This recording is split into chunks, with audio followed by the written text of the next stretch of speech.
Is it conceivable that you will ever visit Archie Bunker and he will visit you? I've thought about it quite often, and I wish it could happen. What if I told you that the funniest TV show of the 1970s was hiding some of the darkest secrets in television history? The stars of Sanford and Son seemed like they were just making us laugh every week, but behind those smiles were stories that would shock you to your core. Get ready, because what you're about to discover will change how you watch this classic show forever. Picture this. You're watching your favorite episode of Sanford and Son. Fred Sanford is clutching his chest, pretending to have a heart attack, and you're laughing so hard you can barely breathe. But what if I told you that this same joke would become the most heartbreaking moment in Hollywood history? What if I told you that both Fred and Lamont were secretly carrying guns on set?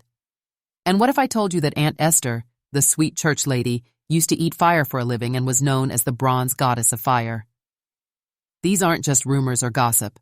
These are the real stories that the cast of Sanford and Son kept hidden for decades. Today, we're pulling back the curtain on one of America's most beloved TV families to reveal truths that will leave you speechless. Let's start with Red Fox, the man who made Fred Sanford a household name. Long before he was making families laugh on television, Red Fox was performing comedy that would make your grandmother blush. His stand-up routines were packed with dirty jokes and curse words that were definitely not meant for kids. This was called blue comedy, and Red was the king of it. Can you imagine the shock that TV executives felt when they had to turn this foul-mouthed comedian into a family-friendly star? But somehow, Red made it work. He started his career way back in the 1940s, doing mime performances and singing in clubs in Harlem. By 1947, he was making good money, earning about $450 a week, which was a lot back then. His big break came in 1964 when an important TV host saw him perform in San Francisco. Even though some bosses at NBC were worried about his dirty humor, they invited him on the Today Show anyway. After that, everyone wanted Red on their talk shows. He appeared on The Tonight Show and all the other big shows of the time. When Sanford and Son became a hit, Red was making about $35,000 per episode. But here's where things get really interesting. Red wasn't satisfied with just being rich. He wanted to make a point. He demanded $25,000 a week, plus an extra dollar. Why the extra dollar? Because he wanted to earn more money than Carol O'Connor, the white star of All in the Family. This wasn't just about money. This was about respect and equality. Red was fighting for black performers to be paid the same as white performers. When the producers said no, Red did something that shocked everyone. In 1974, he walked off the set and refused to come back. He claimed he had health problems, but everyone knew it was really about the money. Because Red left, his character Fred Sanford had to be written out of 9 whole episodes. The producers were so angry they sued him for $10 million. But Red was too important to the show. Without him, there was no Sanford and Son. Eventually, they gave him what he wanted. He got his higher salary and 25% of the show's profits. But here's the most heartbreaking part of Red Fox's story. Years after Sanford and Son ended, he was working on a new TV show called The Royal Family. On October 11, 1991, during a rehearsal, something terrible happened. Red suddenly clutched his chest and collapsed to the floor. Now remember, this was the same man who had faked heart attacks hundreds of times as Fred Sanford. His co-workers and the crew all started laughing. They thought he was just doing his famous joke. They waited for him to get up and deliver the punchline. But Red never got up. He never delivered that punchline. By the time everyone realized this wasn't a joke, it was too late. Red Fox had suffered a real heart attack, and it killed him. The very joke that had made millions of people laugh became the tragic reality of his death. It's one of the most ironic and heartbreaking moments in all of Hollywood history. The laughter slowly turned to horror as everyone realized they had just watched their friend die while thinking it was all part of the show. Even though Red was making huge amounts of money as a TV star, he had serious money problems. He loved expensive cars and owned several houses. This fancy lifestyle led him to file for bankruptcy in 1983. Things got even worse when the government took almost everything he owned because he owed them $2.5 million in taxes. So even at the height of his fame, Red Fox was struggling with money problems that most fans never knew about. Now, let's talk about Demond Wilson, who played Lamont Sanford, M. Most people saw him as the calm, patient son who always had to deal with his father's crazy schemes. But Demond's real life was far more complex and dangerous than anything we saw on screen. Before he became Lamont Sanford, Demond Wilson served in the United States Army from 1966 to 1968. He was part of the 4th Infantry Division and fought in the Vietnam War, where he was wounded. Can you imagine? The man who played the peaceful son was actually a war veteran who had been hurt fighting for his country. But that's not even the most shocking secret about Demond Wilson. In a revealing interview years later, he shared something that completely changes how we think about Sanford and Son. He said, and I quote, "I never did an episode when I wasn't strapped. Red too. I was strapped. You get ignorant, you're going to get busted on." Do you know what strapped means? It means carrying a gun.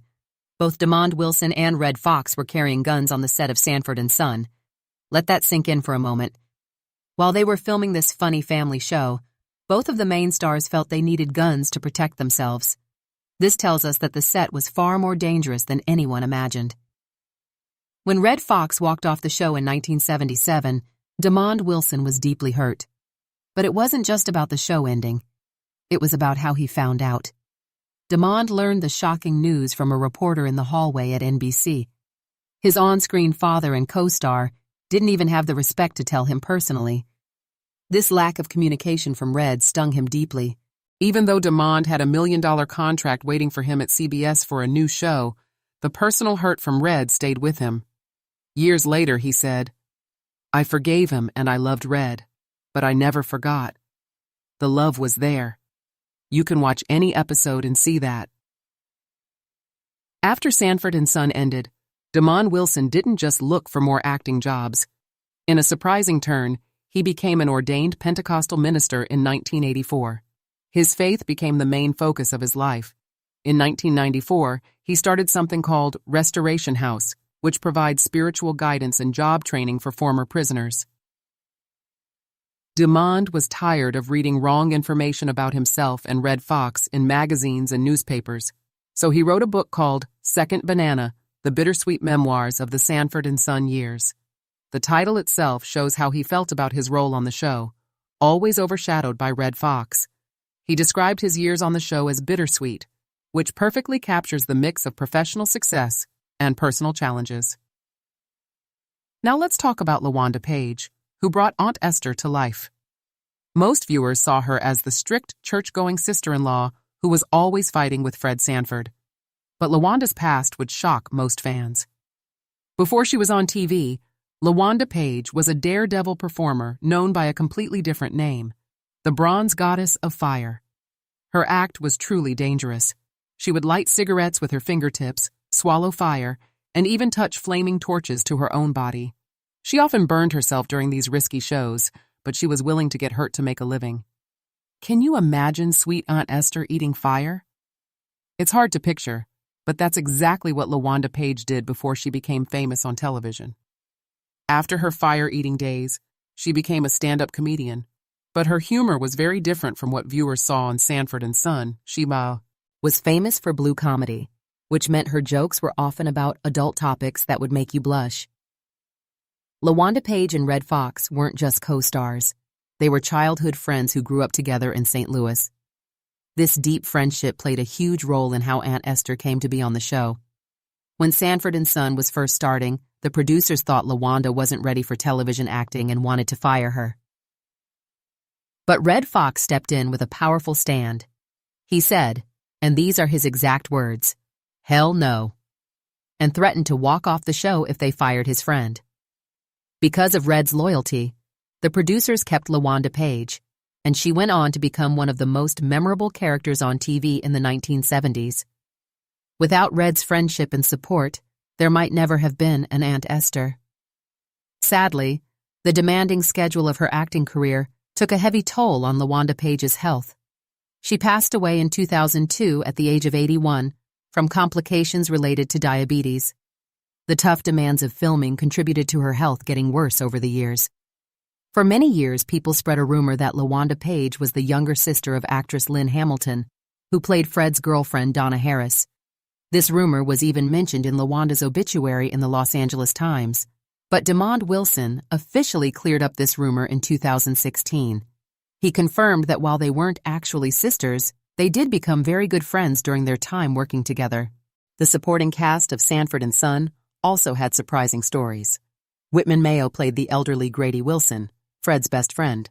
But here's something most fans never knew. Whitman Mayo was only in his early 40s when Sanford and Son first aired. He was much younger than the old man he played on screen. He based the character of Grady on his own grandfather.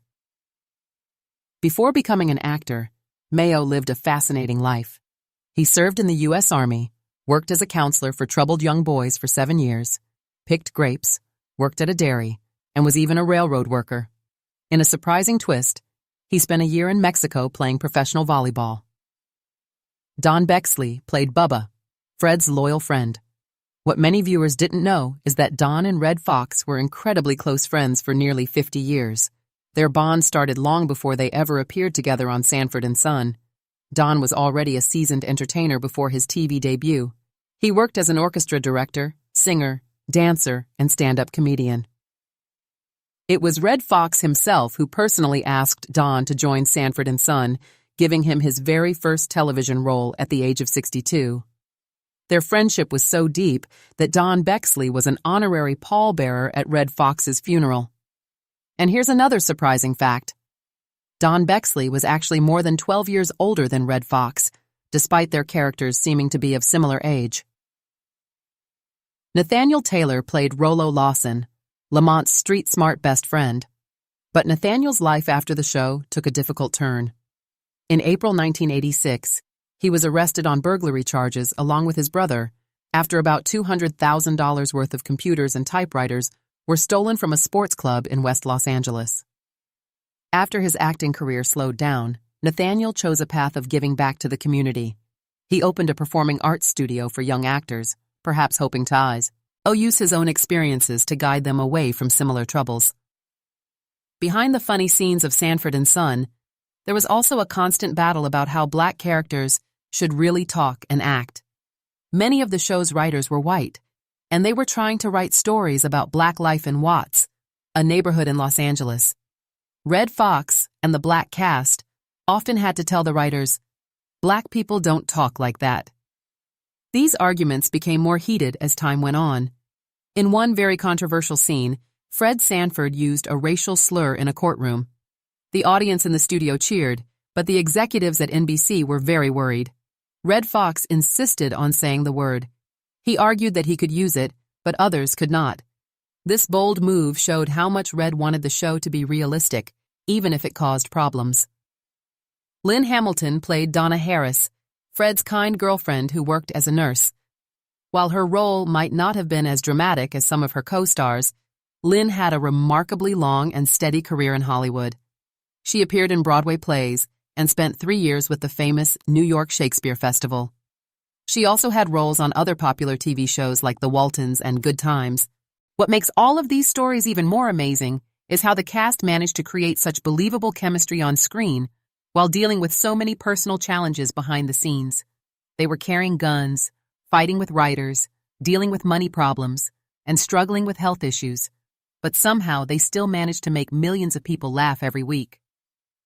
The show dealt with real issues like poverty, racism, and family struggles, but it did so with humor and heart. Fred Sanford might have been stubborn and difficult, but he loved his son. Lamont might have been frustrated with his father, but he never abandoned him. Aunt Esther might have fought with Fred constantly, but deep down, they cared about each other. These actors took their own real-life experiences of struggle, friendship, and survival, and poured them into their characters.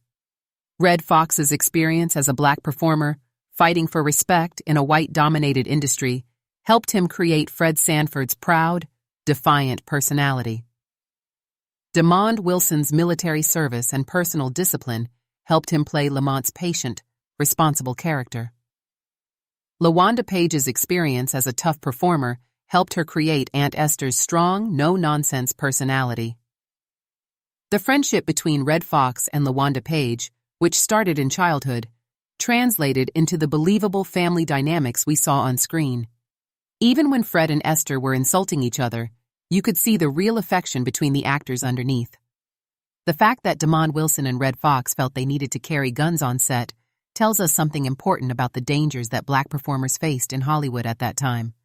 They were successful, they were making good money, but they still didn't feel completely safe. This adds a layer of courage to their performances that most fans never realized. When we watch Sanford and Son today, and we're not just watching a funny TV show, we're watching real people who overcame incredible challenges to create something beautiful. We're seeing the result of friendships that lasted for decades, personal struggles that were hidden from the public, and professional battles that were fought behind the scenes. The tragic irony of Red Fox's death reminds us that life can imitate art in the most unexpected and heartbreaking ways. The man who made us laugh with fake heart attacks died of a real one while people thought he was still joking. It's a reminder that the people who make us laugh often carry their own pain and struggles. Demond Wilson's transformation from a war veteran and TV star to a minister and counselor shows us that people can reinvent themselves and find new purposes in life. His work with former prisoners through Restoration House proves that success isn't just about fame and money, but about helping others. The stories of the supporting cast members remind us that every actor, no matter how small their role, brings their own unique experiences and challenges to their performance. From Whitman Mayo's diverse work experience to Don Bexley's lifelong friendship with Red Fox, each person contributed something special to the show's success. These untold stories reveal the complex realities of fame, the deep bonds of friendship, and the personal sacrifices made by the talented people who created one of television's most iconic shows. They remind us that behind every laugh, there's often a real person dealing with real problems, real relationships, and real struggles. The next time you watch Sanford and Son, remember these stories. Remember that Fred Sanford was played by a man who fought for equality and died tragically while people thought he was joking. Remember that Lamont was played by a war veteran who carried a gun to work and later became a minister. Remember that Aunt Esther was played by a former fire eater who was saved from being fired by her childhood friend's loyalty. These weren't just actors playing roles. These were real people with real stories, real friendships, and real courage. They took their pain, their struggles, their friendships, and their dreams, and they turned them into something that made millions of people happy. That's not just entertainment. That's art. That's life. And that's why Sanford and Son will always be more than just a TV show. It's a piece of American history, created by people who lived through some of the most challenging times in our country's past. Their legacy isn't just the laughter they gave us. It's the example they set of how to turn struggle into strength, pain into humor, and real life into timeless art. The secrets they kept for so long are finally being told, and they make their achievements even more remarkable than we ever imagined. If these incredible stories about the cast of Sanford and Son shocked you as much as they shocked me, make sure to hit that like button and let me know in the comments which revelation surprised you the most. Was it learning that both Red Fox and Demond Wilson carried guns on set? Or maybe discovering that sweet Aunt E, there used to be a fire-eating daredevil?